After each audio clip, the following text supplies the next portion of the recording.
দিবস সফল হোক, সফল হোক, সফল হোক, সফল হোক।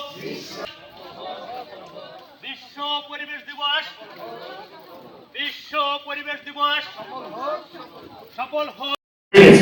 বিভিন্ন প্রকার পশু পাখি আগে যে পরিমাণ ছিল এখন নাই, দেখা যায় না। বিভিন্ন হচ্ছে বিভিন্ন নতুন নতুন রোগ, বিভিন্ন অসুখ যেগুলো আগে ছিল না, আজ থেকে 30 বছর।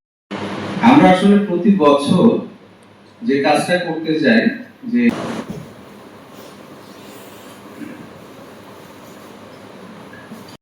আমরা শুনলাম অনেকগুলো ভালো ভালো কথা বলছে না, যে ক্লাইমেট চেঞ্জ, জলবায়ু পরিবর্তন, সবাই বছরের বাকি যে 364 দিন, সেই 364 দিনও কিন্তু আপনারা জানেন যে উল্লেখযোগ্যভাবে বনভূমি সংকেত। এই যে মেঘ গর্জন করতেছে, তার মানে বুঝি কি আবহাওয়া সাধারণ যে গাছ আছে তার 8 গুণ বেশি কার্বন টেনে নিতে পারে। বিভিন্ন প্রকার পশু পাখি আগে যে পরিমাণ ছিল এখন নাই, দেখা যায় না। এই বনাঞ্চল সংরক্ষণটাই হচ্ছে আমাদের জন্য এখন সবচেয়ে বড় চ্যালেঞ্জ।